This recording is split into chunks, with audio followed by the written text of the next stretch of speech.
Praise the Lord. Hallelujah. Pakikumusta nga po ang inyo pong katabi, mga kapatid. Yung mga empty seats po natin dyan, mga kapatid, huwag niyong galawin. An angel is seated beside you. Kaya huwag niyong tutulugan, mga kapatid, kasi baka mamaya, mga kapatid, magulat po tayo, mga kapatid. So, as I wait for the presentation to be flash, mga kapatid, ako po'y nagpupurit, nagpapasalamat sa ating pong dakilang Diyos, again, for this privilege. Isa sa mga magandang benepisyo ng modesty, mga kapatid, physical or outward modesty, ay sa mga panahong ganito na itatago mo ang iyong nanginginig na tuhod, mga kapatid. Pero ang hindi kayang itago, mga kapatid, ng damit ay yung boses natin. So kung mag-crack ang boses ko, mga kapatid, hindi dahil sa naiiyak lang ako, kung hindi kinakabahan talaga ako, mga kapatid. But sabi ko nga, mga kapatid, it's always a yes for the Lord, mga kapatid. Amen? So pakibasa, mga kapatid, ang title ng ating pong mensahe ngayong gabi. Can we all read it? 1, 2, 3. Paisa pa po. 1, 2, 3. Meron po bang nakatapak dito or nakapaa? Meron? Buti naman. Meron? Yung mga babies. Okay lang yan, mga kapatid. But today, mga kapatid, I believe, mga kapatid, nung sinabi ni Pastor, mga kapatid, yung schedule, mga kapatid, I have been asking for the Lord, mga kapatid, for His message, mga kapatid. Kasi sa mga ganitong pagkakataon, hindi ka pwedeng kung ano lang yung stock knowledge mo, kung ano lang yung nararamdaman mo. We have to seek, mga kapatid, yung mensahe ng ating pong Panginoon. And I believe, mga kapatid, that the Lord has confirmed, mga kapatid, in my dreams, mga kapatid, that this is His message for us, mga kapatid. So, allow me to read, mga kapatid. Let's go to the next slide, please. Highlight natin ngayon, umaga, mga kapatid, is Acts 12, chapter 5, Acts chapter 12, verses 5 to 8. Atin po siyang basahin. So, pakiready na rin po yung Tagalog version po neto. So Peter was kept in prison, but the church was earnestly praying to God for him. So sino po yung nakakulong, mga kapatid? Si Peter, mga kapatid. At ano daw pong ginagawa ng church, mga kapatid? Pinag-uusapan ba, uy, nakulong si Peter. Ano kayong nangyari sa kanya? Ano kayang ginawa niya? Kawawa naman siya. Hindi po ganoon, mga kapatid. May ginagawa ang church. The church was earnestly praying to God for him. Pag sinabing earnest, mga kapatid, ibig sabihin, mga kapatid, marubdob na pananalangin sa Panginoon. The night before Herod was to bring him to trial, Peter was sleeping between two soldiers. Iniisip ko, mga kapatid, aba, napaka-special ni Peter. Hindi lang isang sundalo ang nagbabantay sa kanya. VIP siya, mga kapatid. Bakit? Meron siyang dalawang bantay, mga kapatid. At ang sabi po dito, maliban pa doon, hindi lang dalawang sundalo, mga kapatid, he was bound with 2 chains. Excuse me, and sentries. And sentries stood guard at the entrance. Verse 7, suddenly an angel of the Lord appeared, and a light shone in the cell. He struck Peter on the side and woke him up. Quick, magmadali ka. Get up, he said, and the chains fell off Peter's wrists. So, hindi lang siya nakakulong. Anong meron sa kanyang kamay, mga kapatid? Meron pong tanikala. Meron siyang chain. Ang tawag nito sa panahon natin ngayon, meron siyang nakaposas siya, mga kapatid. Pero, nung siya ay ginising ng anghel, mga kapatid, anong nangyari dun sa posas, mga kapatid? Ito po ay natanggal, mga kapatid. Verse 8, then the angel said to him, put on your clothes and sandals, and Peter did so. Wrap your cloak around you and follow me, the angel told him. Basahin po natin ng mabilis sa Tagalog para ating po naiintindihan ang konteksto, mga kapatid, ng mensahe ngayong umaga. Habang nasa bilangguan si Pedro, patuloy ang taimtim. So, yung earnest kanina is taimtim na panalangin ng iglesia para sa kanya. Noong gabing, bago iharap si Pedro sa paglilitis, natutulog siyang nakagapos ng 2 kadena sa pagitan ng 2 sundalo. Maliban pa doon, mayroon pang mga gwardyang nakabantay sa pintuan ng bilangguan. Next verse. Walang ano-ano'y biglang nagliwanag sa loob ng bilangguan at nagpakita ang isang anghel ng Panginoon. Have you ever experienced nakapatay yung ilaw or kaya brownout pagkatapos biglang may liwanag, mga kapatid? Huwag kayong matakot. Huwag kayong biglang, in Jesus' name. Why, mga kapatid? Tayo ay mga anak ng Panginoon. Amen? And I believe in angelic manifestations, mga kapatid. Hindi man natin makikita yung mga angels sa mata natin, mga kapatid. Pero dito, nung may bumisitang anghel, nagdilim ba? Ano nangyari, mga kapatid? Nagliwanag, mga kapatid. At nagpakita ang isang anghel ng Panginoon. Tinapik niya sa tagiliran si Pedro para magising. Anong sabi niya? Dali, bumangon ka at natanggal ang mga kadena sa kanyang mga kamay. Hindi po inutusan ng anghel yung kadena sa kamay ni Pedro na matanggal. Kusa na lang itong nalaglag. Amen? Next verse. Sinabi ng anghel, magdamit ka at magsandalyas. At ginawa nga iyon ni Pedro, sinabi pa ng anghel sa kanya, magbalabal ka at sumunod sa akin. Praise the Lord. So ngayong umaga na ito, mga kapatid, katulad ng nakita ko po sa aking pong panaginip, mga kapatid, pag-usapan natin, mga kapatid, ang sapatos, mga kapatid. So next slide, doon na tayo sa, ayan. So ang sapatos, mga kapatid, sa Biblia, mga kapatid, ay meron pong 4 na simbolismo, mga kapatid. And I believe familiar na familiar po tayo dito sa Exodus chapter 3 verse 5, kung saan, mga kapatid, ano po ang ginawa, mga kapatid, ng ating pong Panginoon kay Moses. Ito po yung sa Sunday School Stories, mga kapatid. Ito po yung burning bush, mga kapatid. Yung umaapoy or nagliliyab na puno, mga kapatid. Hindi siya nasusunog, mga kapatid, per se. Ibig sabihin, hindi siya nako-consume, mga kapatid. Anong sabi ng Panginoon, mga kapatid, kay Moses? Tanggalin mo ang iyong sandalyas sapagkat ang lugar na iyong kinatatayuan ay banal na lugar. So, ang shoes, mga kapatid, sa Biblia, mga kapatid, it shows, mga kapatid, reverence o paggalang, mga kapatid. Ibig sabihin, pagsamba sa ating pong Panginoong Jesus. Bakit kailangan tanggalin? Ano po bang pinakamaruming bahagi ng ating pong, ang tawag nito, pananamit, mga kapatid? Yung ating pong sapatos, actually. Kaya nga, may mga tahanan na hindi sa Pilipinas, mga kapatid, maging sa Japan, hindi nila inaalaw na yung, ang tawag nito, sapatos, mga kapatid, ay ipapasok. Sa Japan, mga kapatid, meron silang genkan na tinatawag na doon po nilalagay yung kanilang mga sapatos para hindi maipasok ang dumi, mga kapatid. So, number 1, reverence, mga kapatid. Ikalawang gamit, mga kapatid, ng sapatos, yung daily use. Ibig sabihin, yung pang-araw-araw na gamit, mga kapatid. And ngayon ko lang ito nalaman, mga kapatid, nung akin siyang binabasa or pinag-aaralan, mga kapatid, na yung suot pala nilang sapatos, mga kapatid, or sandalyas, yung mas correct na term, mga kapatid, nung sila ay nasa wilderness, mga kapatid. Ilang taon silang nasa wilderness? 40. 40 taon. Ilang taon nagtatagal mga sapatos nyo, mga kapatid? Mga sandals. Pag mga 50 pesos, may 50 pesos din na matibay. May 100 din na matibay. Pero minsan, mga kapatid, kapag ang tawag nito na stuck ng matagal yan, anong nangyayari doon sa tsinelas na sinuot mo after so many years na natulog siya? Hindi ka pa nakakalagpas dyan sa overpass, mga kapatid, natatanggal na siya. But mind you, yung tsinelas or sandalyas na suot nila, 40 years nilang suot iyan, mga kapatid. Sa Deuteronomy chapter 8, verse 4, mga kapatid. So, eto pong nasa Deuteronomy 8, verse 4, mga kapatid, ang binabanggit po dyan, mga kapatid, sa loob ng 40 taon, hindi na luma ang mga damit ninyo at hindi namaga ang mga paa ninyo sa paglalakbay. Sa ibang translasyon, mga kapatid, or sa ibang salin, mga kapatid, specifically na tinutukoy yung pong kanilang panyapak, mga kapatid. What does it say? Sa 40 years, bagamat sila ay nasa wilderness, nasa pagsubok sila, mga kapatid, dahil sa ang tawag nito, kakareklamo, mga kapatid, patuloy ang pag-iingat, patuloy ang pagkikare, mga kapatid, ng ating Panginoon, at patuloy na nagpo-provide ang ating pong dakilang Diyos. Isang miracle yon na maituturing, mga kapatid. Lalo na sa panahon natin ngayon. Anong sapatos yung magtatagal ng 40 years? Kung meron po kayo, di congrats po sa inyo. Baka pwede po nating ipasok yan sa Guinness, mga kapatid. Ang tawag nito, World Book of Records, mga kapatid. But in here, we would like to highlight, noon pa lamang, mga kapatid, ipinapakita na ng Panginoon, kaya kitang alagaan. Akong bahala sa iyo. Wala kang poproblemahin. Next use, mga kapatid, ng shoes, mga kapatid, is in the book of Ruth 4:7. Paki-flash nga po.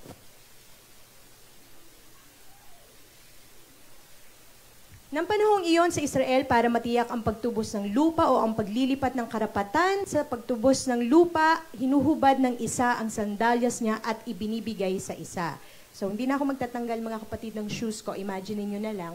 Ganito ang ginagawa noon sa Israel bilang katibayan ng transaksyon. So, kung ngayon may mga, anong tawag doon? May mga deed of sale na merong pirmahan. Dati, yung paghuhubad ng sandalyas, yung isang paraan nila para sabihin na done deal na tayo. Amen, mga kapatid? So, reverence, daily use, and then possession. Last, mga kapatid, at makikita natin ito sa John 13, mga kapatid. And in this church, mga kapatid, makailang beses na rin nating practice po yung pong foot washing, mga kapatid.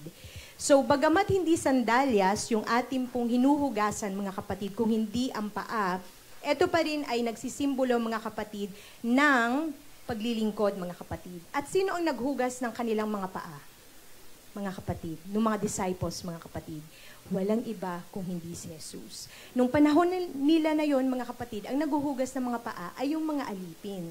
But Jesus gave us a very good example, mga kapatid, na anuman ang kanyang katayuan, mga kapatid, anuman ang pagkakakilala natin sa kanya, ibinaba niya iyon, mga kapatid, para ipakita na kaya kong hugasan kung anuman ang marumi sa iyo.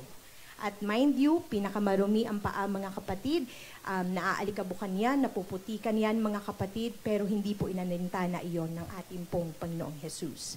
So, that is, mga kapatid, yung gamit ng sapatos, mga kapatid, sa Biblia. May tanong po ako, mga kapatid. Lalo na pag Sunday, gumagayak po tayo, mga kapatid. Anong pinakaunang sinusuot ninyo? Maliban sa panloob, mga kapatid. Sa mga lalaki, yun yung gusto kong malaman. Ang tawag nito, polo o pantalon? Brother Marshall? Pantalon. After ng pantalon, polo. Anong pinakahuling sinusuot? Yung sapatos.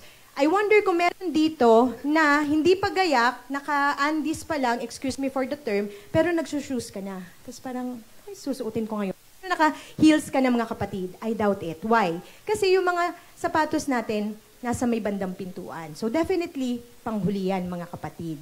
So, kanina, mga kapatid, natutuwa ako, mga kapatid, dahil pinatatalon tayo kanina. Amen? Pinatatakbo tayo kanina, pinasasayaw tayo kanina, at actually, kung wala tayong mga paa, mga kapatid, hindi makakapagpuri ka pa rin naman. Pero subukan nyo nga magpuri, mga kapatid, tapos ang tawag nito, yung kanta, ano yun? Yung kanta natin kanina, we're shouting, dancing, spinning. Subukan nyo nga, mga kapatid, na mag-spin ng nakaupo. Pakita nga po. Hirap, di ba? Subukan nyo nga mag-jump ng nakaupo, mga kapatid. Effort, mga kapatid. So, salamat sa Panginoon sa ating pong mga paa. So, ang sapatos, ang pinakahuli natin pong sinusuot. Meron ba ditong kayang lumabas, gumala, makipag-date ng walang sapatos? Meron, natawa si sister kasi imposible naman yun. At sabi nga nila sa mga single ladies dito, kahit sa mga single men, isa daw sa magandang pagkilatis sa tao, mga kapatid, ay tignan yung kanyang sapatos, mga kapatid. Kasi pwedeng postura yan from head, mga kapatid, hanggang sa baba, mga kapatid. Pero kapag yung sapatos niyan ay marumi, mga kapatid, very telling yon ng kanyang personality. Wala magbe-break dito kasi madumi yung sapatos nung ano nyo, ha? Walang ganon, mga kapatid. Pero ibig sabihin, hindi pala natin pwedeng iisang tabi yung ating pong sapatos. Kasama pala yan sa overall look po natin, mga kapatid. So, hang on, mga kapatid, ha? So, dito, mga kapatid, sa Biblia, mga kapatid, nakita natin kung gaano kaimportante ang sapatos. Let's go to the next slide. Pakisilip po ito kasama ako, mga kapatid. And during nung panahon nila, mga kapatid, yung kanila pong, ang tawag nito, yung mga Roman soldiers, mga kapatid, ito po yung gayak niya. So, ang tawag po dito ay legionnaire. Kung may mga billionaire dito, sana hindi galing sa mga kontratang yun na, mga kapatid. Pero kung kayo ay may millionaire, billionaire, mga kapatid, nung unang panahon, mga kapatid, may mga legionnaire, mga kapatid. So, hindi daw biro na maging isang sundalo. Kasi kung tama yung memorya ko, parang 17 to 25 years old yung qualification neto. And they are required to serve, mga kapatid, ang tawag nito parang between 20 to 30 years. So, ibig sabihin, Ang nagiging sundalo lamang ay yung mga sigurado talaga na gusto nila. Next slide. Tandaan mga kapatid yung sapatos ha. Eto yon mga kapatid. Kung tama yung pagkakabasa mga kapatid, this is kaligay. Sa ating mga Pinoy, kaliga. Pero ang tawag po dito is kaligay mga kapatid. At ito po ay gawa sa leather, mga kapatid. So, it's made of leather, mga kapatid. Etong mga to, hindi po siya, anong tawag doon? Hindi siya mga brilyante, mga kapatid. Kung hindi, eto po siya. Ano po ito? Ito po, nakakatuwa may sumagot, thumbtacks, mga kapatid. Pero di siya thumbtacks, mga kapatid. Mga 1 to 3 inches siya, mga kapatid, or 1 to 2 inches. Ito po ay mga pako, mga kapatid. So, nung unang panahon, mga kapatid, kailangan nakasuot ng full gear ang isang Roman soldier, mga kapatid. At ito ay, sapagkat ang tawag nito, mga kapatid, ginagawa nila para ma-ensure yung safety. Amen? Kahit naman ngayon pag yung mga, anong tawag dito, yung mga sundalo natin ay lumalabas, mga kapatid, lalo na pag may rally, mga kapatid, full gear sila, may pa-helmet pa, may pa-shield pa, mga kapatid. So, nung unang panahon, it has been practiced like that, mga kapatid. And, yung kanilang suot kanina, balikan po natin yung slide kanina, na mabilis. Eto, mga kapatid, simula dito, hanggang dito, mga kapatid, libre yan. Sarap mag-soldier, no? Meron ka ng suot na ganyan. Hindi ka pupunta, ipapatapon sa gera, mga kapatid, ng ano ka lang, ng normal ka lang na, ang tawag dito, normal lang yung pananamit mo. May kasuotan kang ganyan. Balikan natin yung kaligay. Ang hindi libre, ang hindi kasama sa package, mga kapatid, ay etong mga ito. Yung mga pako na yan, mga kapatid. So, yung disenyo neto, mga kapatid, ito ay gawa, mga kapatid, sa isang heavy leather, mga kapatid. Kaya 2 to 3 years yung paggawa. Ganun katagal, mga kapatid. Imagine na lang ninyo kung gaano kabigat, mga kapatid. Tapos eto, mga kapatid, yung kanyang design, ang tawag nito, sa sapatos natin ngayon, sandals, open toe. Open toe yung design niya. Para saan, mga kapatid? Hindi para ipakita yung maganda nilang kuko, kung hindi para mag-allow ng air circulation, mga kapatid. So, very helpful to, mga kapatid, para sa mga pasmadong tulad ko. Kasi at least, masisigurado ko na hindi po, mga kapatid, magiging watery yung sandals ko, mga kapatid. So, Sister Jonah, para saan pa? Maliban sa open toe siya, para sa air circulation, para din ma-avoid yung, ang tawag nun, mga kapatid, paltos, mga kapatid. And you may be wondering, so, pang-design lang ba yung mga, ang tawag nito, yung hobnails na yan, or mga pako na iyan, mga kapatid? Ang mga pako na yan, mga kapatid, ay minamartilyo. Hindi siya tinatamtax, mga kapatid. Ang tawag nito, natamtax na ba kayo? Masakit. Amen? Pero minsan, mga kapatid, sa mga projects natin, kailangan natin, ang gamit lang natin, daliri natin. Pero dahil sa makapal ito, mga kapatid, pinupukpok pa ito. Kaya, kapag ikaw ay Roman soldier, mga kapatid, effort ka. May binigay sa yung libre, pero may effort na inaasahan mula sa iyo. At yun, mga kapatid, ay yung pagpapalagay ng mga pako na iyan, mga kapatid. Why, mga kapatid? Meron pong 3 rason, mga kapatid, kung bakit meron pong mga hobnails dyan, mga kapatid. The first one, mga kapatid, of course, the function of the sandal, mga kapatid, is to protect the soldier. Dahil usually, mga kapatid, mahina na siguro, mga kapatid, yung mga 5 milya na lakaran nila. They could go as far as 15 miles of walking. So, imagine ninyo, nakasapatos nga tayo, nagre-reklamo tayo kapag mahaba yung lakaran. How much more kung wala? So, for protection, mga kapatid, at specifically, etong mga ito, mga kapatid, ang gamit niya ay para, habang meron silang hawak na mabigat na shield, mga kapatid, may kabigatan yung shield nila, mga kapatid. Kung wala pong mga pako na ito, mga kapatid, anong tendency, mga kapatid? Pwede silang madulas. So, ang gamit po ng mga pako na ito, mga kapatid, is to provide firm footing or foundation doon po sa mga sundalo. Pakisabi po sa katabi, huwag kang matulog, baka mapako ka. Next, mga kapatid. Third, mga kapatid, so protection, firm foundation. Pangatlo, mga kapatid, it's actually an additional weapon, mga kapatid. Kayo na bahala mag-imagine, mga kapatid, wala akong litrato dito. Di ba may mga pako na yan, mga kapatid? So, imagine niyo, away, away, away, ganyan, patay, patay, ganyan, mga kapatid. Ngayon, habang ang tawag nito, so, territory, mga kapatid. Amen? So kung ito yung territory ng kalaban, mga kapatid, at yan yung pinipilit nating pasukin, mga kapatid, anong gagawin natin sa bawat sundalo na makakasalubong natin mula sa kaaway? Papatayin natin yon. Amen? At habang pinapatay mo yon, mga kapatid, may naglalaglagan na dyan. Huwag na tayo mga kapatid, ang tawag nito, humingi ng volunteer. Sinong gusto ditong mag-volunteer na namatay na sundalo? Okay na yon. Amen? Ngayon, as I advance to the enemy's camp, to his territory, to their territory, mga kapatid, anong ginagawa ng aking sandalyas? Hindi ko yan hinuhubad. Sinisigurado ko na yung nasaksak, sorry for the term, or yung kung anumang nasaktan ko kanina, kinakrush ko yon habang naglalakad ako. Pakicrush nga po yung nandyan sa ilalim nyo. Pakicrush nga po. Sana hindi tao yung krinush nyo, mga kapatid, ha? Kung hindi ikaw talagang kaaway ka, tigilan mo ko. Amen?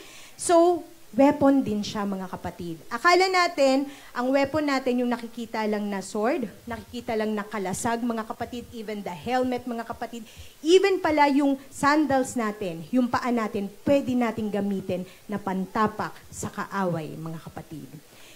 You stamp, mga kapatid, on the enemy's feet habang naglalaban, and even after the fight, mga kapatid, may gamit pa rin ito, mga kapatid. Why?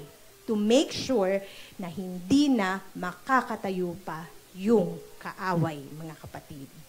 The sandals, mga kapatid, or the shoes, mga kapatid, ay provide.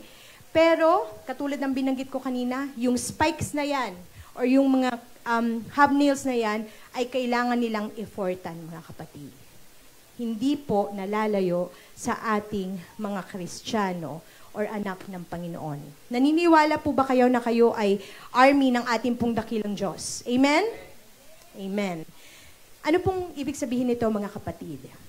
If you are an army, mga kapatid, or a soldier, mga kapatid, it will cost you something. Hindi pwedeng pumunta ka sa isang laban, volunteer ka doon, makipaglaban po ako. Ready ka ba matay? Ay, hindi po. May kipaglaban po ako. Ready ka ba na pwedeng antawag nito? Hindi mapugutan. Ano yun? Maputol yung paa mo. Ay, hindi po pwede. Ano pong ibig sabihin nun, mga kapatid? Kung tayo ay mga sundalo, mga kapatid, meron at merong mawawala or kukunin sa atin. Kapalit ng alin, mga kapatid? Kapalit ng kaligtasan mo, kapalit ng kaligtasan ng pamilya mo, kapalit ng kaligtasan ng bansa ninyo, mga kapatid. And let's now go, mga kapatid, to the next one, mga kapatid. Next slide, please. Dito tayo papasok, mga kapatid. Ephesians 6:15. And with your feet fitted with the readiness that comes from the gospel of peace. Punta po tayo sa sa ating pong next slide. Ito po ay pinag-aaralan natin sa mga matatagal. Sa mga matatagal na, mga kapatid, sa paglilingkod sa ating Panginoon. Ito po ay pinag-aaralan po natin. Amen? This is the armor of God, mga kapatid. So, nandyan, mga kapatid, makikita natin yung helmet of salvation, mga kapatid. Review lang po tayo. Para sa iba na bagong ang tawag nito, bago nyo lang siyang naririnig, maganda pong matandaan din po natin ito. So, habang dinidiscuss natin siya, sumandali, mga kapatid, pakihawakan yung part na pinoprotektahan. So, ilagay ang kamay sa ulo. Tama ba sinabi ko? Kamay sa ulo. Imagine na kayo ay may suot na helmet of salvation, mga kapatid. Paano ito nangyayari? Naniniwala ako na namatay si Kristo at dahil sa Kanya, ako ay pinatawad at dahil din sa Kanya, ako ay may kaligtasan. Next, mga kapatid, paki-feel yung inyo pong dibdib. Yung inyo pong dibdib. Kasama na yun hanggang tiyan, mga kapatid. Breastplate of righteousness, mga kapatid. Pag sinabing righteousness, mga kapatid, hindi ibig sabihin na perfect ka na, mga kapatid.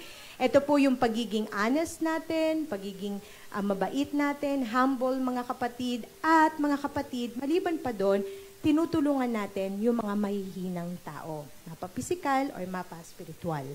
Next, mga kapatid, paki-ganyan nga, mga kapatid, para sa ating shield of truth, mga kapatid. Or shield of faith, mga kapatid. So, yung faith natin, mga kapatid, yung shield of faith natin, mga kapatid, imagine ninyo, nakasulat lahat dyan, yung mga pangako ng Panginoon. Pagagalingin kita, pagpapalain kita, ililigtas ko ang inyong buong sambahayan. As long as you have faith, mga kapatid, doon sa kalasag na yan, mga kapatid, anumang tira ng kaaway sa iyo, mga kapatid, makakarating ba sa iyo yung ipinapana sa iyo ni Taning, mga kapatid? Hindi po, mga kapatid.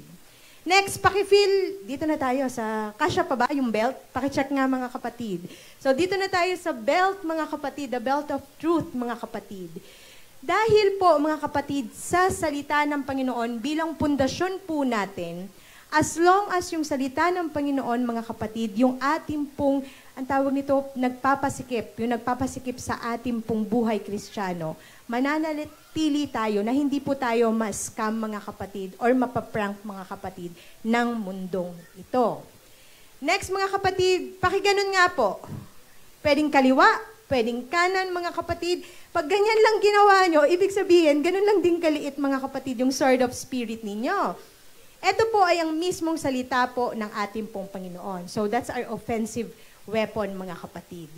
When we tell others about, mga kapatid, the Bible, mga kapatid, tinutulungan tayo, mga kapatid, ng sword of spirit, mga kapatid, or salita ng Panginoon na maipaliwanag sa kanila kung sino sila at ano ang kalagayan nila sa buhay. With all of these things, mga kapatid, pinakahuli, mga kapatid, kagaya ng sinabi ni Brother Marshall at ng karamihan sa atin, pinakahuli na isinusuot natin ay ang sapatos, mga kapatid. And this is the shoes of peace. Pakisabi nga po, shoes of peace. Para saan to, mga kapatid? Para tayo ay maging tama, mga kapatid, sa Panginoon. At maliban pa dito, mga kapatid, yung peace na tinutukoy dyan ay ang kapayapaan, mga kapatid, na nanggagaling sa ating pong dakilang Diyos. Para tayo, mga kapatid, magtagumpay sa ating pong buhay Kristiyano, hindi pwedeng may alisin tayo na bahagi dyan. Amen? Hindi po pwede, mga kapatid, na nabibigatan na ako, tanggalin ko muna tong helmet of salvation. Kaya pala, kapag napitik tayo ng konti, mga kapatid, or kahit na napitik tayo ng malaki, mga kapatid, tila baga nakakalimutan natin kung sino yung nagligtas po sa atin. Parang napakadali na lang sa atin na offend tayo sa church, mga kapatid, and I've been through that, mga kapatid. Parang andali na lang na, yung magsisimba, bahala kayo dyan. Why? Kasi hindi po pala, or naiwanan pala, yung helmet of salvation, mga kapatid. To be fully clothed, mga kapatid, kailangan natin maging katulad ni Jesus, mga kapatid. Sa Garden of Gethsemane, mga kapatid, naalala ninyo nung nananalangin yung Panginoon, mga kapatid. Ano pong sabi ng Panginoon sa Luke 22:42? Not my will, but thy be done. Pero before that, mga kapatid, para pang gusto niyong makiusap na, Ama, baka pwede namang wag na sa akin to. Baka pwede namang palagpasin mo na sa akin to. Pero in the end, nanaig pa rin na, Ama, kung ano yung kalooban mo, siyang masusunod. Amen? So, this tells you, mga kapatid, na yung sa mga bahagi, mga kapatid, ng armor of God, mga kapatid, napaka-importante na suot-suot natin ito. Dahil habang suot mo yan, mga kapatid, meron kang physical, even spiritual reminder, mga kapatid, kung sino ka at ano ka. Ito po ay nakabase, mga kapatid, sa ating pong isip. Dito, nagsisimula, mga kapatid, ang battle po natin. Kapag yung isip natin, mga kapatid, depende sa exposure natin, mga kapatid, ay hindi po ganun ka-solid, mga kapatid, pwede pong yung pag-iisip natin ay mapupuno ng negativity, mga kapatid. Nakakapanghina, konti lang naman, pwedeng sila-sila na lang. Panginoon, ayoko na pong maglingkod. Pero salamat sa ating pong Panginoon, mga kapatid, sapagkat pinapaalalahanan niya po tayo sa Philippians 4, chapter 8, mga kapatid. It tells us, mga kapatid, na kung yung isip po natin, mga kapatid, ay fully submitted sa ating pong dakilang Diyos, yung commander natin, mga kapatid. Lahat ng bagay na pwede nating ranasin sa buhay, mga kapatid, ay mafi-filter sa pamamagitan ng salita ng Panginoon. So, Sister Jonah, anong kahalagahan ng sapatos? Para saan yung sapatos na iyan? Doon sa mga binanggit natin na iba pang bahagi kanina, mga kapatid, pinakahuli nating sinusuot yung sapatos, mga kapatid. Sapagkat, mga kapatid, eto po, mga kapatid, yung magsasabi sa atin na ready na akong lumabas. Pakitanong po yung katabi ninyo, ready ka ba? Or baka mas magandang tanong, ready ka na ba? Ready ka na ba? Amen? So, Sister John, ano yung benefit netong pagsusuot? Or even, mga kapatid, sabihin natin yung paglalagay ng armor of God, mga kapatid. Tignan natin sa Philippians 4:7, mga kapatid. Kung suot natin, mga kapatid, ang buong baluti ng ating pong dakilang Diyos, mga kapatid, at kung itinuturing, mga kapatid, yung pong, ang tawag nito, yung pong sapatos, mga kapatid, sa binasa natin kanina sa Ephesians 6:15, na gospel of peace, mga kapatid, yung pong sapatos, mga kapatid, kapag sinabmit natin yan sa ating pong dakilang Diyos, yung ating kaisipan, ano pong ipinapangako ng ating pong Panginoon? The peace of God, which transcends all understanding, will guard your heart, and it will protect us, mga kapatid. So, kapag suot mo yung buong baluti, mga kapatid, ng ating pong Panginoong Jesus, mga kapatid, kapag nag-submit tayo, mga kapatid, tayo ay poprotektahan ng ating pong Panginoon. Hindi man natin maunawaan agad-agad yung mga bagay-bagay, mga kapatid, pero if you will stay in that season, kung nasa saan ka, mga kapatid, bibigyan ka ng kaunawaan ng ating pong dakilang Diyos. Next, Isaiah 26:3, mga kapatid. Kung ako ay mananatiling nakasuot ng buong baluti ng ating Panginoong Jesus, lalong-lalo na yung sapatos ko na gospel of peace, ang sabi na, mga kapatid, you will keep in perfect peace those whose minds are steadfast because they trust in you. So, paano tayo, mga kapatid, mananatili, mga kapatid, sa ating pong Panginoong Jesus? Every Sunday lang ba tayo, mga kapatid, magbubuklat ng Biblia? Verse. Every Sunday lang ba natin naalala na, ay, andyan pala si Lord. Magpipray pala ako ngayon, mag-worship pala ako ngayon. No, mga kapatid. Remember Joshua chapter 1 verse 8, kung saan ano po yung kautusan po doon, mga kapatid? Meditate the words of the Lord. Day lang ba, mga kapatid? Day and night. At ito po, mga kapatid, ay ipinapaturo, mga kapatid, maging sa ating pong mga anak, mga kapatid. Bakit, mga kapatid?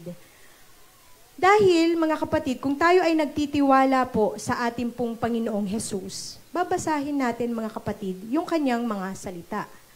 Bakit mo pa ito babasahin? Bakit ka pa makikinig? Bakit ka pa a-attend ng church kung hindi ka rin naman pala naniniwala?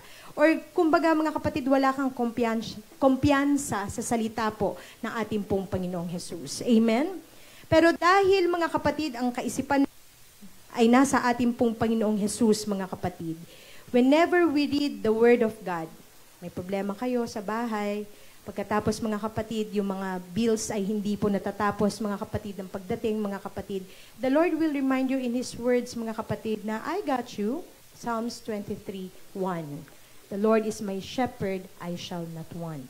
Ikaw ay may karamdaman, mga kapatid, anong sabi ng ating pong Panginoon? Hindi maiksi ang kanyang kamay, mga kapatid, para hindi po tayo maabot, mga kapatid. Praise God. So now we know, mga kapatid, kung bakit, mga kapatid, nagpapanik tayo paminsan-minsan. May nagpanik na sa inyo? May nagpanik na? May na-stress na? Normal lang yan. Thank God nakakaranas tayo niyan. At may mga panahon din na chaotic yung tahanan natin. Minsan yung chaotic, mga kapatid, or magulong tahanan, hindi nangangahulugan na nagsisigawan kayo. Minsan, kung ano pa yung tahimik, yung pala yung pinakamagulo. Why does it happen, mga kapatid? It is because, mga kapatid, tinanggal natin yung paningin natin sa ating pong Panginoong Jesus. Inalis natin, out of pagod, mga kapatid, tinanggal natin yung helmet of salvation, mga kapatid, yung breastplate of righteousness, lahat na, mga kapatid. Tapos, ang unang tinatanggal natin pag uwi natin ng bahay ay alin, mga kapatid? Damit ba? No, mga kapatid. Yung sapatos po natin. Ano po yung sabi dun sa sapatos? This is the gospel of peace. Kung bakit pala walang katahimikan sa buhay natin or bakit pala walang katahimikan sa ating tahanan, mga kapatid, sapagkat nauna na nating tinatanggal yung pong kapayapaan, mga kapatid, na nagmumula sa ating pong Panginoong Jesus. Sapatos lang ba yung tinanggal mo o yung mismong Panginoon na? Sana naman ay hindi, mga kapatid. Every problem, if we realize this, mga kapatid, this is key, mga kapatid. na yung bawat problema, bawat disappointment mga kapatid, kahit yung discomfort or pain mga kapatid, ay actually isa pong pagtawag ng Panginoon sa atin mga kapatid. It's a wake-up call mga kapatid. Baka naglalambing lang si Lord, di mo na ako kinakausap ha. Mas mahaba na yung oras mo kay FB. Mas mahaba na yung oras mo kay IG. Mas mahaba na yung oras mo sa mga bata sa Roblox, mga kapatid. It's a wake-up call, mga kapatid. It's not to be taken, not for our benefit, mga kapatid. Sapagkat sabi ng Panginoon, mga kapatid, gain natin ang mga pagsubok na nararanasan natin dahil dito tayo tinuturuan ng ating Panginoon. How will I know nagpapagaling siya kung wala akong karamdaman? How will I know na nagliligtas siya kung ligtas na lahat? Wala na tayong i-evangelizean, mga kapatid. How will I know that He is the God of peace, mga kapatid, kung puro happy-happy lang tayo sa bahay, mga kapatid? Not that we want the bad things, mga kapatid, but if you will look, mga kapatid, through the eyes of Jesus, even the bad thing, mga kapatid, is for our benefit, mga kapatid, sa kapurihan ng ating pong dakilang Diyos. It is a reminder from the Lord, mga kapatid, na anak, balik-balik ka naman sa akin dahil namimiss kita. Next, mga kapatid, basahin natin ang Romans, mga kapatid. The God of peace will soon crush Satan under your feet. Kung tayo, mga kapatid, ay nakasuot ng sapatos, mga kapatid, kung tayo ay nakasuot ng sandalyas, mga kapatid, the gospel of peace, mga kapatid, eto po, mga kapatid, ay magdadala po sa atin sa tagumpay. Dahil, sino pong nag-crush doon sa kaaway, based dito sa ating pong binasa? Sinabi po ba dito na you will soon crush Satan with your peace? No, with your feet. No, mga kapatid. Mismong ang Panginoong Jesus, mga kapatid, ang gumagawa nito. Susuotin mo na nga lang. Ang problema, andun lang siya naaalikabukan. Ayaw mong suotin. Kasyang-kasya naman sa'yo. It's tailor-made para sa'yo. Yung sapatos, yung baluti, mga kapatid, lahat ng bahagi niyan, everything, mga kapatid, ay tailor-made or fitted para sa inyo. So stop comparing yourself with others, mga kapatid. Buti pa siya mas mayaman, buti pa siya mas maganda, buti pa siya palaging rebonded yung buhok niya. Ano ngayon, mga kapatid? Buti pa siya, naipasa niya na yung ganito, buti pa siya, ang dami niyang pera. Buti pa sila, mga kapatid, pero mas mabuti ka dahil nakakakilala ka sa ating dakilang Diyos. Natatamasa nila ang magandang buhay dito sa lupa, pero pagdating kaya sa susunod na buhay, makakasama kaya natin sila sa susunod na buhay or sa buhay na walang hanggan, mga kapatid? Mind you, sinabi ko, makakasama kaya natin sila? Ibig sabihin nun, kiniklaim ko na magkakasama tayo sa langit, mga kapatid, ha? Kaya walang bibitaw, walang tatalikod sa harapan ng ating pong Panginoong Jesus. In Greek, mga kapatid, the word peace, mga kapatid, is arene. It's a tranquil state of a soul. Pag tranquil, mga kapatid, ibig sabihin mapayapa, mga kapatid. But there's one thing na natuwa ako dun sa description niya. Ang kapayapaan sa salitang Griego, mga kapatid, ay may kahulugan, mga kapatid, na sigurado siya sa kanyang kaligtasan sa Panginoon. Hindi ibig sabihin sa kaligtasan dahil sa gawa ko, kung hindi sa kaligtasan ng dahil sa Panginoon. And there's another point, mga kapatid, that I'd like to share with you, mga kapatid. It's fearing nothing from God. Wala kang takot, mga kapatid. Bakit wala kang takot, mga kapatid? Ano man ang sitwasyon mo, ano man ang pinagdadaanan mo, hindi ka natatakot. Kasi una nang nag-provide ang Panginoong Jesus ng lahat ng armor, mga kapatid, or bahagi ng armor na gagamitin natin. Pero, pag hindi natin sinuot yan, mga kapatid, dun pwedeng masaktan ka. Tinanggal mo, mga kapatid, yung breastplate of righteousness, mga kapatid. Ayun, nakatuloy ni Cupido. Maling pagtibok yung nangyari, mga kapatid. So, pag may tinamaan, mga kapatid, hindi po ako ang may kasalanan yan. Ikaw ang may kasalanan yan kasi tinanggal mo yung iyong baluti, mga kapatid. Pero dito tinutukoy, mga kapatid, kung tayo ay maniniwala o ilalagay natin yung tiwala natin doon sa ating pong kiniklaim na pinagtitiwalaan talaga natin, something good is going to happen. Yung mga pinoproblema pala natin, mga kapatid, liit lang yan. Milyon-milyon yung utang, maliit lang yan sa Panginoon. Aanhin mo mga kapatid, yung ang dami mong pera, pero mamatay-matay ka naman, di ka na, ina-insomnia ka na mga kapatid, kakaalala, hala baka manakaw, hala baka masara yung baka masara yung bangko ko, hala baka makuha ni ganito yung aking mga investments. Aanhin natin yon mga kapatid. Pero sa Panginoong Jesus, mga kapatid, nandito yung pangako niya, bibigyan kita ng kapayapaan. At ako mismo, hindi lang mga kapatid magtutumba kay Satanas mga kapatid. Ako mismo ang dudurog, mga kapatid, kay Satanas. At mind you, sa description nito, mga kapatid, asan si Satanas dito, mga kapatid? Kaharap mo ba? No, mga kapatid, asan si Satanas? If we will only, mga kapatid, realize na meron tayong authority, mga kapatid, na ang bawat isa sa atin ay may kapangyarihan, mga kapatid. Si Satanas, na ina-uplift mo ng ina-uplift kasi kakasisi mo ng kakasisi sa kanya, nandito lang pala siya sa ilalim ng paanan natin, mga kapatid. Andito lang pala yung problema ko pala, hindi ko pala kaharap yan. Yung pagsubok ko pala, hindi ko pala kaharap yan. Yung karamdaman ko kahit ang dami-dami ko ng bukol, hindi ko pala kaharap yan. Nasa ilalim pala yan ng aking paanan. At ang Panginoong Jesus, anong gagawin ni Lord? Hindi niya kukunin doon yung kaaway, mga kapatid, kasi may tiwala siya sa atin. May kapangyarihan na ibinigay sa atin ng ating dakilang Diyos, mga kapatid. Let's practice that, mga kapatid. Hindi aalisin ni Lord si Satanas sa ilalim ng paa mo. What will the Lord do? Tutulungan ka ng Panginoon, mga kapatid, na i-crush yung kaaway sa iyong paanan, mga kapatid. Ikaw ang gagawa nun sa pamamagitan, mga kapatid, ng kapangyarihan ng ating pong dakilang Diyos.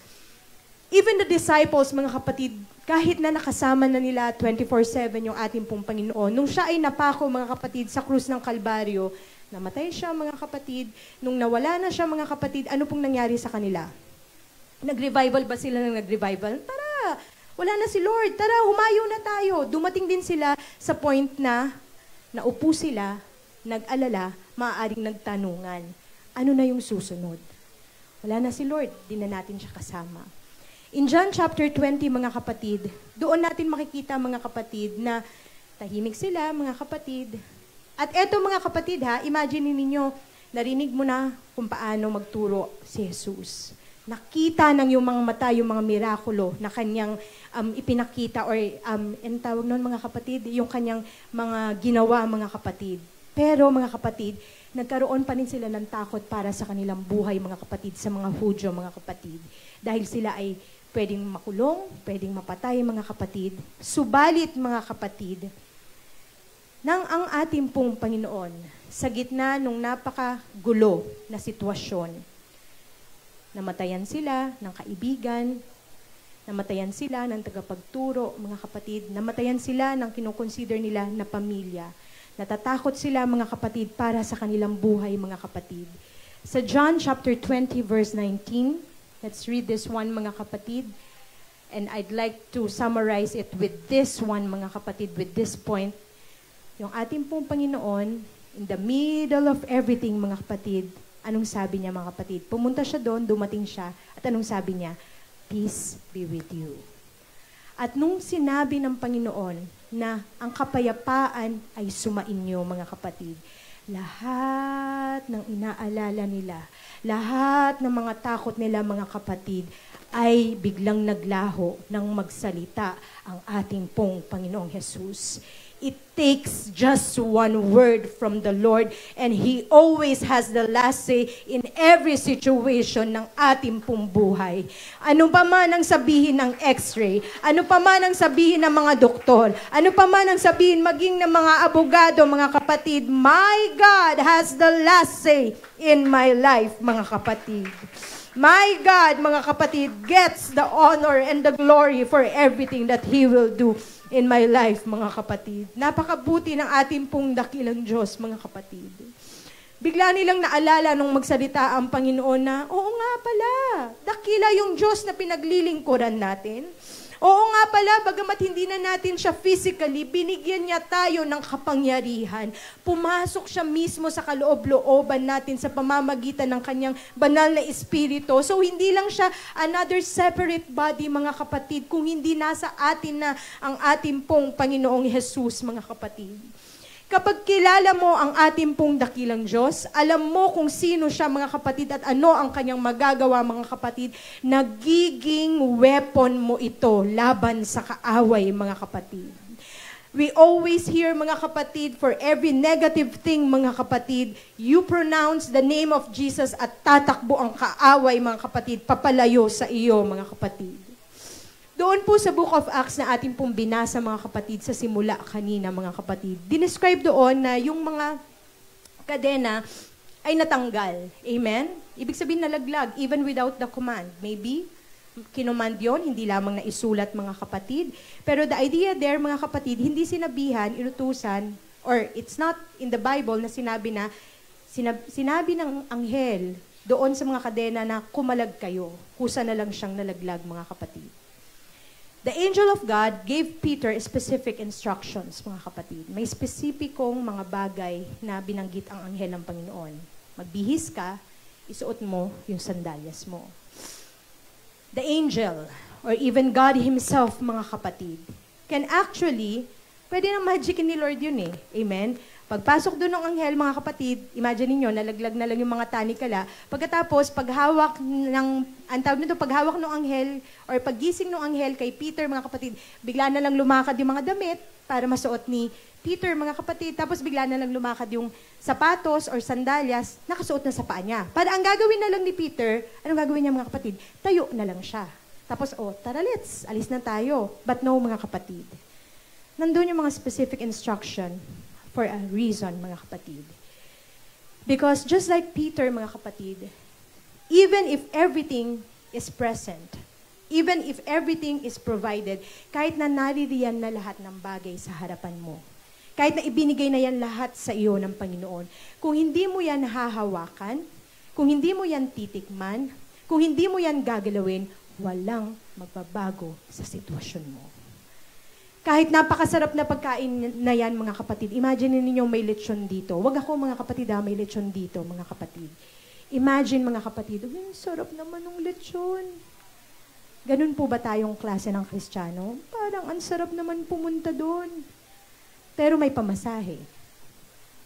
Uy, parang ang sarap naman ma-experience noon.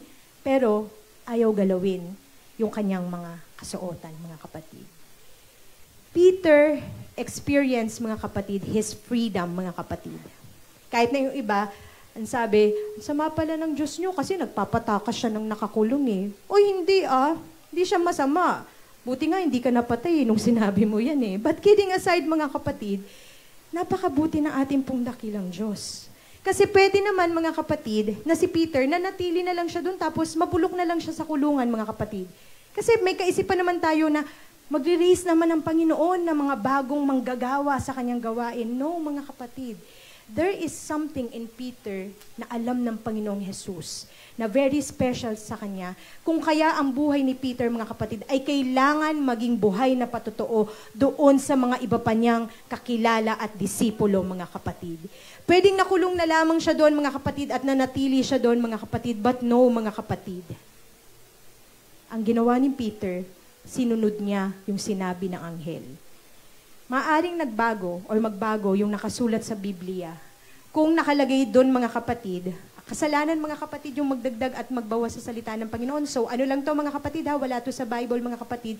Pero ibig sabihin, yung sa creative side natin, kung ang nakasulat dito sa Acts 12, mga kapatid, matapos siyang gisingin ng anghel at matapos niya marinig na ganito, ganyan, magbihis ka, natulog ulit si Pedro. Ano kayo nangyari doon, mga kapatid? Wala na siyang, mga kapatid wala na siyang kadena. Maliligtas kaya or makakalabas kaya si Pedro, mga kapatid? No, mga kapatid. Nangyari yung kaligtasan at pagtakas ni Pedro dahil sinunod niya ang sinabi ng anghel. Sinunod niya ang instructions ng Panginoon. Angels are messengers of God, mga kapatid. So the message actually or the instruction actually came from Jesus. Magbihis ka at suotin mo yung sandalyas mo. Are you stuck? Nakastuck ba kayo sa inyong sitwasyon, mga kapatid? It's okay. Dahil ngayong umaga na to, mga kapatid, we will get ready, mga kapatid, na bago tayo lumabas ng pintuan na iyan, mga kapatid, we will make sure na suot-suot nating lahat yung mga dapat nating suotin. I want to remind you, despite of our discouragements, mga kapatid, ang mga bata, meron silang iba ng pagtingin sa kanilang sarili dahil sa social media, mga kapatid. Pag tumingin ka sa salamin minsan, ayaw mo nang tignan, mga kapatid. Why? Kasi puro kapangitan na yung nakikita mo. But I want to remind you that you were chosen by God. Pinili ka ng Panginoon. Kaya wag mong hahayaan yung kasinungalingan ng kaaway patungkol sa iyong pagkakalikha. Dahil, anong sabi ng Panginoon? Tayo, mga kapatid, ay ginawa ng ating Panginoon after whose image, mga kapatid? The image of God.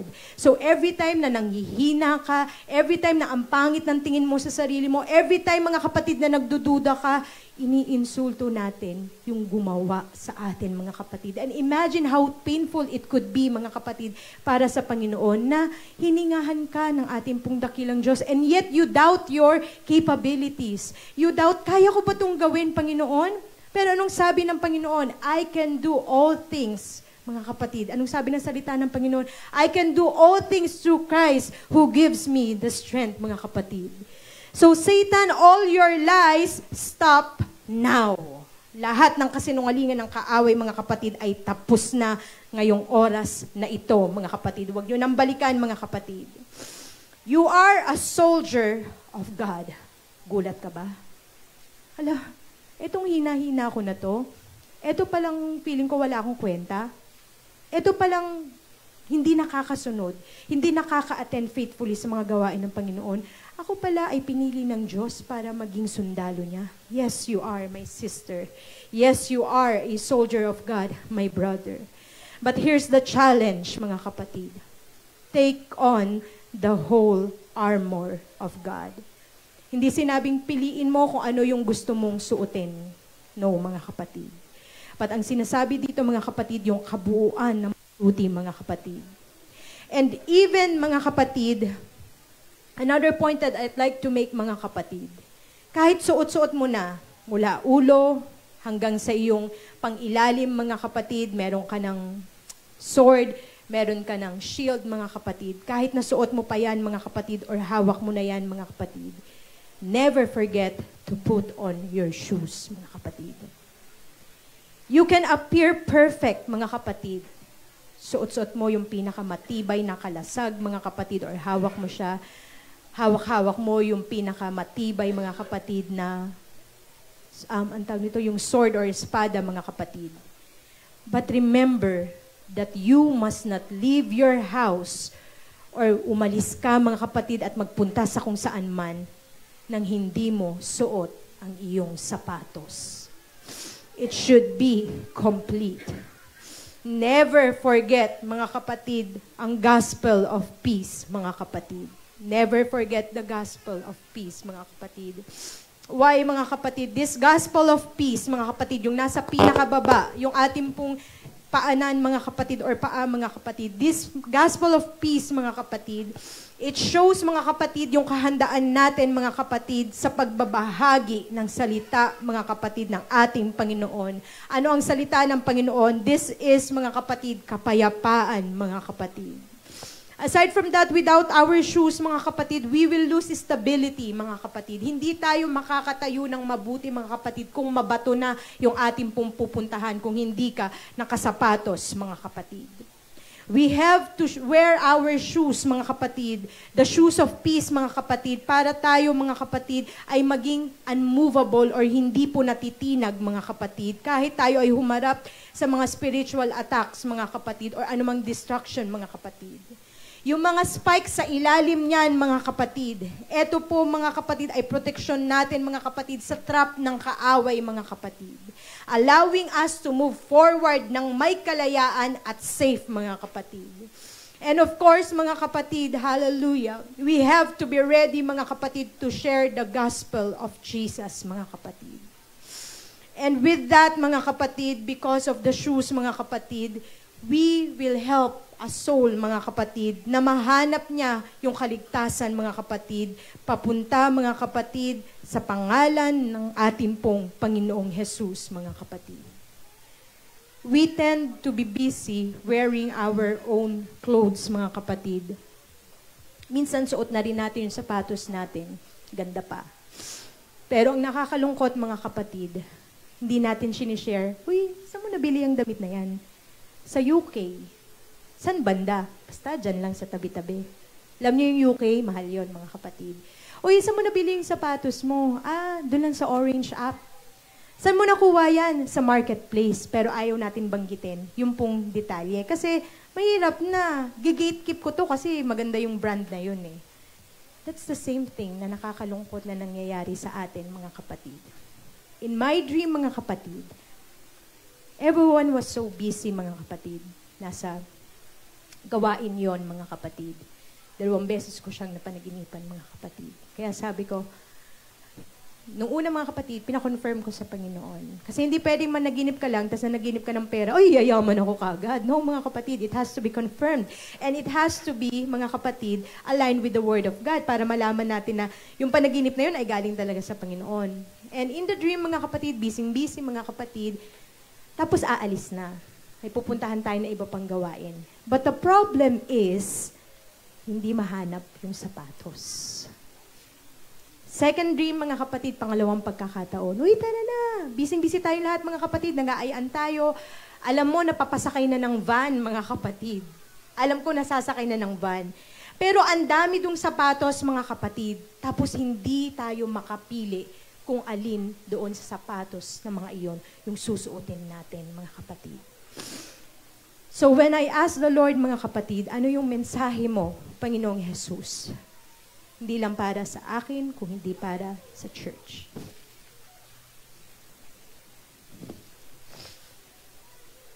The message of God, mga kapatid, is that we have to be clothed. Nakadamit tayo fully. Buong buo, mga kapatid. Dahil, mga kapatid, kailangan natin masigurado na mula ulo hanggang paa, balot tayo. Why, mga kapatid?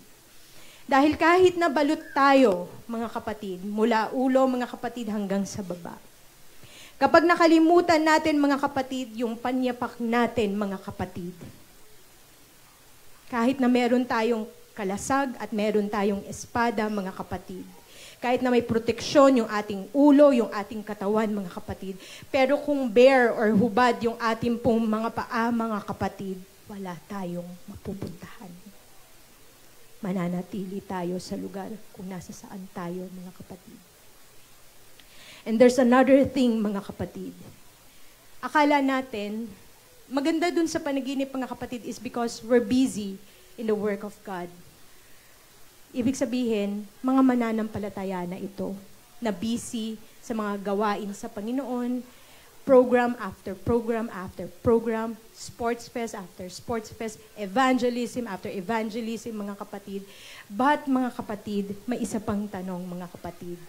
Kahit nasuot na natin yung kabuuan natin, mga kapatid, mula ulo hanggang paa, kung hindi mo na-check yung isa doon sa mga bagay na iyon, at merong kadena iyon, mga kapatid, makakagalaw ba tayo, mga kapatid? Imagine na suot na ninyo, mga kapatid, mula ulo hanggang paa. Pero nakatanikala pala tayo, mga kapatid. Imaginein mo na may hawak kang kalasag at meron kang hawak na espada, mga kapatid. Pero paano mo siya gagamitin, mga kapatid, kung ganito ka lang? Sister Jonah, kaya maihahampas pa naman. Push mo, mga kapatid. But we are not designed to be limited, mga kapatid. This church, mga kapatid, is designed by God, mga kapatid, to move forward, mga kapatid. We cannot make a step, mga kapatid, kung ang ating mga paa ay tinatalian, mga kapatid.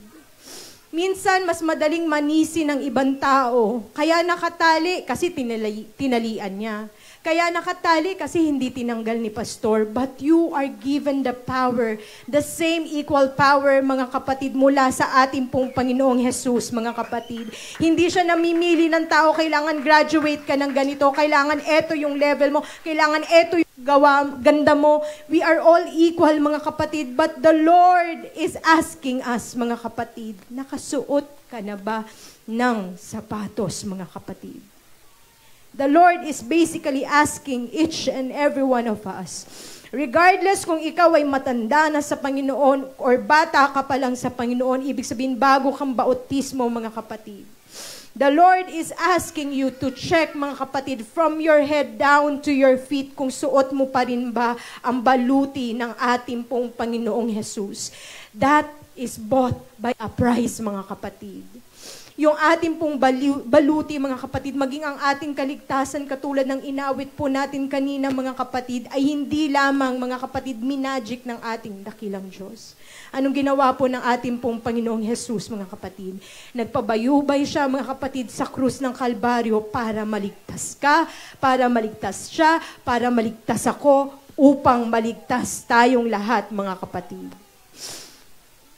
Leaders, we may be wearing the full armor of God, or so we thought. Pero baka natatalian pa tayo. Ibig sabihin, hindi lang ito ang design ng Panginoon para sa iyo. But only if you will allow Jesus to break the chains, mga kapatid. He will not move if you will not move, mga kapatid. Sapagkat ganun magmahal ang ating pong Panginoon. Hindi siya diktatorial, mga kapatid. Hindi po siya, mga kapatid, nagsasabi na eto lang yung gusto ko, eto lang yung gagawin mo. No, mga kapatid. If we want to fight this battle effectively, mga kapatid, we have to believe, mga kapatid, the one who gave us the armor, mga kapatid. Let's go to the last slide.